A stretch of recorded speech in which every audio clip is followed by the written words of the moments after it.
Good morning students. आज का हमारा टॉपिक है कार्यस्थल को कैसे वातावरण को अच्छा बनाया जाए, मतलब इम्प्रूव द वर्क एनवायरनमेंट। किसी भी ऑर्गेनाइजेशन में काम करते समय इंटरपर्सन रिलेशनशिप एंड आपसी जो रिलेशनशिप है, वर्क बिहेवियर है, वो किस तरीके से बनाए रखना है, उसके ऊपर आज हम चर्चा करेंगे इस टॉपिक में।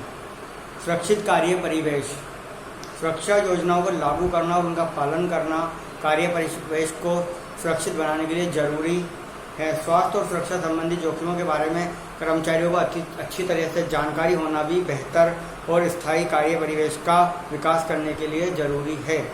कर्मचारियों को कार्यस्थल पर मौजूद स्वास्थ्य संबंधी समस्याओं और उनके संभावित समाधानों की जानकारी होनी चाहिए।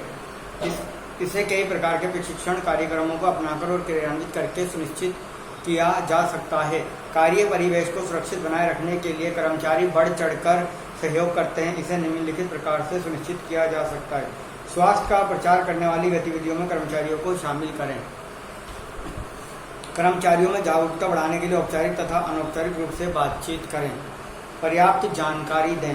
विशेष प्रचार गतिविधियों द्वारा प्रत्येक कर्मचारी की आवश्यकता पूरी होनी चाहिए। मतलब स्टोर के अंदर जहाँ भी हम काम कर रहे हैं, वहाँ पे HR के द्वारा ऐसे कार्यक्रम तैयार किए जाने चाहिए और स्टोर में आयोजित किए जाने चाहिए, जिससे स्टाफ को ज़्यादा से ज़्यादा स्वास्थ्य और कार्य करने, जो आपस में हम कार्य कर रहे हैं स्टोर में, उसमें जो वातावरण अच्छा बनाए रखने में मदद मिले। ठीक है। भवन खाली कराने का अभ्यास करना। जैसे मान लीजिए स्टोर में कभी आग लग जाए, या फिर हम आग लगने की जो प्रैक्टिस होती है, फायर ट्रेनिंग जिसे हम बोलते हैं, फायर ट्रेनिंग करते समय क्या करते हैं, छोटी सी जगह पर आग लगाई जाती है और फिर उसे बुझाया जाता है और इस प्रकार से कर्मचारियों को बताया जाता है किस प्रकार से आग को बुझाना है। भवन खाली कराने का अभ्यास करना। साल में कम से कम एक बार भवन खाली कराने का अभ्यास करवाना चाहिए। अभ्यास करने से पहले सभी कर्मचारियों को भवन खाली करने की प्रक्रिया का अच्छी तरह से प्रशिक्षण दिया जाना चाहिए। आग लगने की स्थिति में भवन खाली कराने के अभ्यास के निम्नलिखित उद्देश्य होने चाहिए। भवन खाली कराने की कार्यनीति की संभावित कमियों को पहचानना। कार्य अभ्यास में हाल में हुए बदलावों के बाद भवन खाली कराने की प्रक्रिया कितनी प्रभावी है, इसका मूल्यांकन करना। नए कर्मचारियों को प्रक्रिया की जानकारी देना। दिव्यांगों की व्यवस्था कितनी उपयोगी और प्रभावी है, इसका परीक्षण करना। दिव्यांगों के लिए व्यवस्था कितनी उपयोगी और प्रभावी है, इसका परीक्षण इस प्रकार से किया जाना चाहिए कि दिव्यांग को निकालने में हमें क्या क्या कठिनाइयाँ और परेशानियाँ आई हैं इस स्थिति में। अगर कभी ऐसी स्थिति अगर रियल में आएगी तो हमें किन किन चुनौतियों का सामना करना पड़ेगा। इस प्रकार से हम इन सभी परेशानियों का पता लगा सकते हैं। आपातकालीन संचार प्रक्रियाओं और प्रणालियों की कमियों को पहचान कर उन्हें ठीक करना। आपातकालीन स्थिति में हमारी टेलीफोन लाइन काम करेंगी या नहीं करेंगी। अगर टेलीफोन लाइन काम नहीं करेगी तो हम किस प्रकार से प्रशासन को कम्युनिकेट करेंगे, नगर निगम को कम्युनिकेट करेंगे और फायर ब्रिगेड को किस प्रकार से कम्युनिकेट करेंगे। इन सभी के बारे में हमें पहले से ही जानकारी रखनी है और इनमें आने वाली चुनौतियों को दूर करना है। कर्मचारियों और विशेष रूप से ऐसे कर्मचारियों से सकारात्मक और नकारात्मक सभी तरह की प्रतिक्रियाएं एकत्रित करना जिन्हें कुछ विशिष्ट जिम्मेदारियां सौंपी गई हैं। हमने जिन भी कर्मचारियों को जो जो जिम्मेदारियां भवन खाली कराने के लिए सौंपी थी, उनकी क्या क्या प्रतिक्रियाएं हैं, नेगेटिव हैं और पॉजिटिव हैं, उनका भी हमें आकलन करना चाहिए और पता लगाना चाहिए कि अगर ऐसी स्थिति, आपातकाल की स्थिति कभी आती है स्टोर में, तो हमें उस आपातकालीन स्थिति में क्या क्या चुनौतियां कर्मचारी को आई, जिनको हमने जिम्मेदारियां दी थी, उनकी जिम्मेदारियों को वो क्यों नहीं निभा पाए, और अगर निभा पाए हैं तो उसको और अच्छे तरीके से किस प्रकार से निभा सकते हैं।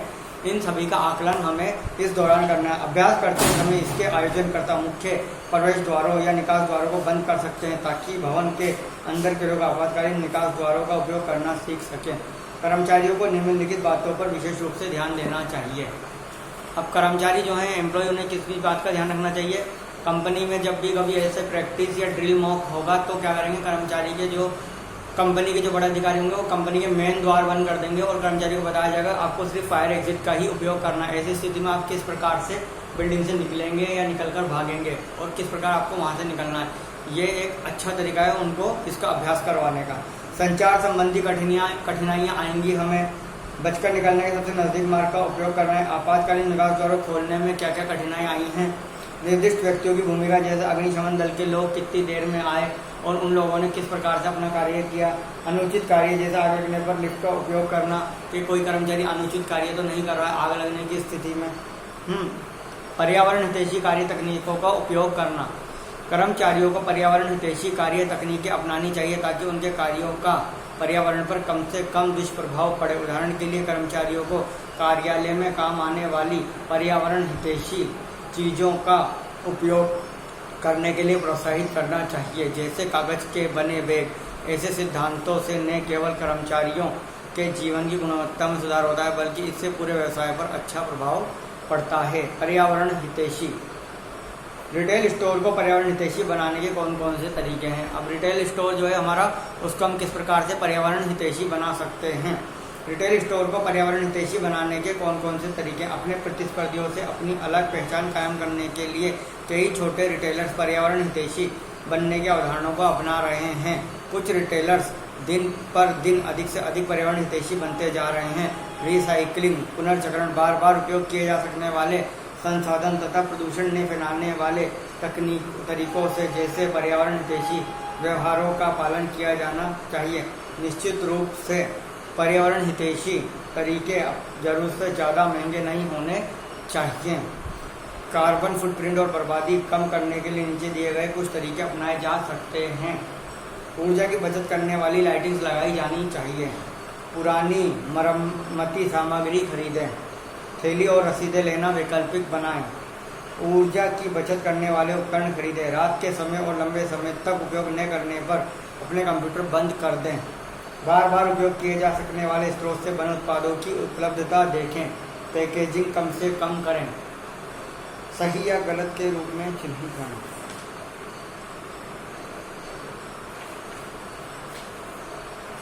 अब आता है हमारा जो अगला टॉपिक है, इसी में वो आता है दुकान की साफ सफाई और स्वच्छता। अभी तक हम बात कर रहे थे कर्मचारियों की साफ सफाई, प्रोडक्ट की साफ सफाई और कस्टमर्स को किस प्रकार से हमें बचाना है, सुरक्षा किस प्रकार से करनी है कस्टमर की, हमारे सामान की। अब हमारा जो है उद्देश्य है वो है दुकान की साफ सफाई करना।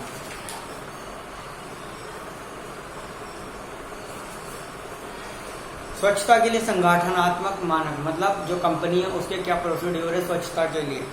स्वच्छता के लिए संगठनात्मक मानक, स्वच्छ कार्य क्षेत्र के संगठनात्मक मानकों में दुकान में सफाई बनाए रखने के लिए पालन की जाने वाली प्रक्रिया को शामिल किया गया है। इन मानकों का अनुपालन सुनिश्चित करने के लिए सभी सफाई गतिविधियों और प्रक्रियाओं का सुचारू रूप से और प्रभावी ढंग से पालन करना आवश्यक है। इन मानकों में निम्नलिखित संबंधी जानकारी शामिल है। सफाई के लिए इस्तेमाल उपकरणों के प्रकार, मतलब सफाई में कौन कौन से उपकरण हमारे काम में आते हैं। सफाई गतिविधियों का निर्धारण करना,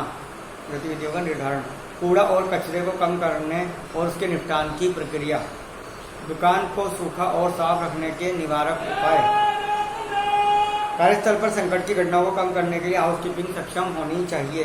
परिणाम स्वरूप ये विशेष कार्य ठीक से और सुरक्षित रूप से करने में मदद करता है। अगर कर्मचारियों को अव्यवस्था, मलबा और गंदगी फैलाने की आदत हो एवं वे गंभीर खतरों की अनदेखी कर रहे हों तो स्वास्थ्य और सुरक्षा से संबंधित चोटों की संभावना अधिक होती है। मतलब आपको कार्य क्षेत्र पर सफाई व्यवस्था बनाए रखनी है, वो बहुत ज़्यादा जरूरी है। हाउस कीपिंग में निम्नलिखित तथ्य शामिल है। हाउस कीपिंग क्या होती है? हाउस कीपिंग किसी भी स्टोर में साफ सफाई करना, ये हाउस कीपिंग में आता है। कार्यस्थल साफ सुथरा रखना, फर्श और हॉल ठोकर लगने और फिसलने के खतरों से मुक्त रखना, कागज और कार्डबोर्ड जैसे रद्दी सामान को निकालना, कार्यस्थल पर आग संबंधी खतरों को कम करना। महत्वपूर्ण विवरण पर भी ध्यान देने की आवश्यकता है, जैसे पूरे कार्य क्षेत्र का लेआउट, गलियारों का अंकन, भंडारण सुविधाओं की पर्याप्तता, रख रखाव। प्रभावी हाउसकीपिंग आग और दुर्घटना से बचाता है। अच्छी हाउसकीपिंग निरंतर चलने वाली प्रक्रिया है। यह ऐसी गतिविधि नहीं है जो कभी कभी की जाए। समय समय पर आकस्मिक सफाई महंगी होती है और दुर्घटना को कम करने में प्रभावी नहीं है। हाउसकीपिंग को बनाए रखना एक निरंतर चलने वाली प्रक्रिया है जिसमें रक्षक व्यक्ति और श्रमिक दोनों शामिल हैं। कार्यस्थल की उचित और प्रभावी हाउसकीपिंग को बनाए रखना आवश्यक है। सभी कार्य संचालन और प्रक्रियाएं जो कार्य क्षेत्रों में प्रदर्शित किए जाते हैं, हाउसकीपिंग उनका एक हिस्सा होना चाहिए। अधिक भीड़ भाड़ वाले क्षेत्रों में विशेष प्रयास की आवश्यकता है, जैसे सीढ़ी के चारों ओर प्लेटफॉर्म और सीढ़ियाँ, कार्यस्थल के आसपास, मशीनों के आसपास, भंडारण क्षेत्रों के आसपास। कंपनी के प्रत्येक कर्मचारी को समझना चाहिए कि कार्यस्थल की हाउसकीपिंग उसके काम का एक महत्वपूर्ण हिस्सा है। जो काम कर रहे हैं, हाउसकीपिंग उसका केवल एक पूरा काम नहीं है, इसीलिए हाउसकीपिंग संचालन का एक मानक हिस्सा बन जाता है। कार्यस्थल पर साफ सफाई के उचित स्तर को बनाए रखने के लिए कम प्रयास और कम समय की आवश्यकता होती है। मतलब दुकान जो भी हम जहाँ काम कर रहे हैं रिटेल स्टोर में, वहाँ हाउसकीपिंग की अपनी जिम्मेदारी है। हाउसकीपिंग आएगा, आपके लिए फ्लोर पर पोंछा लगा देगा, साफ सफाई कर देगा। इसके अलावा जो आपका कंप्यूटर है, टेबल है, वो साफ सफाई कर देगा। लेकिन जब आपका काउंटर की बात आती है और कई बार ऐसा होता है कि हाउसकीपिंग वहाँ पर नहीं है या उसको देर लग रही है आने में, तो और अगर स्टोर खुलने का टाइम हो रहा है तो हमें वहाँ रुकना नहीं है, हमें अपना काम स्टार्ट करना है। तो हमें क्या करना है, हमें खुद का हाउसकीपिंग करनी है, जल्दी से डस्टिंग या डस्टर लाना है और हमें जल्दी से डस्टिंग करनी है हमारे सेक्शन की। और हमारे सेक्शन में जो हमारे मर्चेंडाइज है उनकी भी हमें डस्टिंग करनी है, और जो भी मेन्यू हमारे सेक्शन में उसकी हमें डस्टिंग करनी है। और हमारा जो भी फिक्सचर्स है, वॉल फिक्सचर्स है, जो शेल्फ है, उन सब की हमें क्या करना है, हमें उनकी सफाई करनी है, हमें उनकी डस्टिंग करनी है और उन्हें जल्द से जल्द धूल से मुक्त करना है, जिससे क्या होगा, हमारा कार्य जल्दी से स्टार्ट हो। क्योंकि यह हमारी जिम्मेदारी है हमारे काउंटर की सफाई करना। तो हमें ये याद रखना है, जब भी हम कार्यस्थल पर होते हैं जहाँ हम काम कर रहे हैं, उस एरिया की साफ सफाई किसकी जिम्मेदारी है, हमारी जिम्मेदारी भी है जितनी की हाउसकीपिंग स्टाफ की है। तो कभी भी इसमें शर्माना या घबराना नहीं है, हमें खुद को साफ सफाई रखनी है। अगर हमारा काउंटर साफ होगा, क्योंकि जो हाउसकीपिंग स्टाफ है, अगर हम उनसे सफाई करवाएंगे तो उन्हें नहीं पता है कि आपके प्रोडक्ट को किस प्रकार से हैंडल करना है, और वो आप ही बेटर तरीके से जानते हैं कि आपका प्रोडक्ट जो है वो किस प्रकार से आपको हैंडल करना है। तो आप ही उसको अच्छे तरीके से साफ कर सकते हैं, ना कि कोई दूसरा। अगर वो करेगा तो वो पता नहीं किस प्रकार से करेगा, वो आपको उसको गंदा कर सकता है, डर्टी कर सकता है, डिफेक्टिव कर सकता है, तोड़ सकता है, या उसमें कोई और प्रॉब्लम कर सकता है आपके प्रोडक्ट में या जो आपका मर्चेंडाइज है उसमें। तो उसके अंदर क्या करना है, आपको खुद को सफाई का ध्यान रखना है और आपको खुद को ही सफाई करनी है अपने काउंटर की। अब मान लीजिए वॉच सेक्शन है, वहाँ पर वॉच सेक्शन में जो वॉच रखी है उसकी सफाई हम किसी हाउसकीपिंग स्टाफ से नहीं करवा सकते, क्योंकि वॉच इतनी महंगी 35-40 हज़ार की वॉच हमारी है, 5,000 की वॉच है हमारी। तो हम अगर उसकी सफाई हाउसकीपिंग स्टाफ से करवाएंगे जिसको भी ज़्यादा प्रशिक्षण नहीं हो, उसे पता भी नहीं कि उसे किस प्रकार से डिस्प्ले में लगाना है, रखना है, बॉक्स में किस तरीके से लगाना है, तो वो अगर हम उनसे करवाएंगे तो वो क्या करेंगे, उसे कुछ भी गड़बड़ हो सकता है, उनके हाथ से गिर सकती है, टूट सकता है, डैमेज हो सकता है। तो हमें वहाँ क्या करना, हमें खुद को साफ सफाई करनी है और कुछ विशेष उपकरणों की हमें सहायता लेनी होती है कई बार साफ करने के लिए। तो वो सब उनसे नहीं करवाना, हमें खुद को करना है। हमारे सेक्शन की सफाई किसकी, हमारी खुद की जिम्मेदारी है। तो इस प्रकार से हमारे कार्यस्थल पर सफाई व्यवस्था बनाए रखना, और स्टोर खुलने से आधे घंटे पहले हम इसीलिए जाते हैं कि हमारे सेक्शन की साफ सफाई अच्छे से हो जाए, ग्लोबल काउंट हो जाए, मतलब GC, मतलब हमारे सेक्शन में कितने मर्चेंडाइज अवेलेबल हैं, रात को कितने बिके थे, ये हमें पता लग जाएगा। कुछ उसमें से चोरी हुआ है तो वो भी हमें पता लग जाएगा। इस प्रकार से ग्लोबल काउंट सबसे ज़्यादा और महत्वपूर्ण कार्य है। इसके अलावा अगर आपके सेक्शन में हार्ड टैग लगाने हैं, आपको सॉफ्ट टैग लगाने हैं मर्चेंडाइज में, तो वो आप कर सकते हैं, साफ VM कर सकते हैं अपना। तो ये सब कार्य कब करने हैं, हमें स्टोर ओपन होने से पहले। ये सब क्या है, हाउसकीपिंग के तरह से ही कार्य हैं जो हमें करने हैं। हाउसकीपिंग के अंदर हमारा मेन कार्य जो है वो है साफ सफाई और स्वच्छता बनाए रखना स्टोर में। एक क्लीन और स्वच्छ स्टोर ज़्यादा से ज़्यादा ग्राहकों को आकर्षित करता है, और ज़्यादा से ज़्यादा ग्राहक आकर्षित होंगे तो ज़्यादा से ज़्यादा सेल होगी, और ज़्यादा से ज़्यादा अगर सेल होगी तो वो किसका बेनिफिट है, हमारी कंपनी का बेनिफिट है, हमारे काउंटर का बेनिफिट है, हमारा बेनिफिट है। क्योंकि जब ज़्यादा से ज़्यादा सेल होगी तो हमें क्या मिलेगा, हमें इंसेंटिव मिलेगा। तो हमें इस बात का ध्यान रखना है कि ज़्यादा से ज़्यादा कस्टमर हमारे स्टोर में, अब ज़्यादा से ज़्यादा कस्टमर कब आएगा, जिस स्टोर में हाइजीन के उच्च मानक फॉलो किए जाते हैं, जहाँ ज़्यादा हाइजीन होगी, साफ़ सफाई होगी, स्वास्थ्य के उनको कोई खतरा नहीं होगा, तो कस्टमर वहाँ आना चाहेगा जहाँ ज़्यादा से ज़्यादा उनके स्वास्थ्य की रक्षा हो। क्योंकि आजकल सभी लोग साफ़ सफाई से रहना चाहते हैं, क्योंकि आपको पता है बीमारी फैली होगी सभी जगह।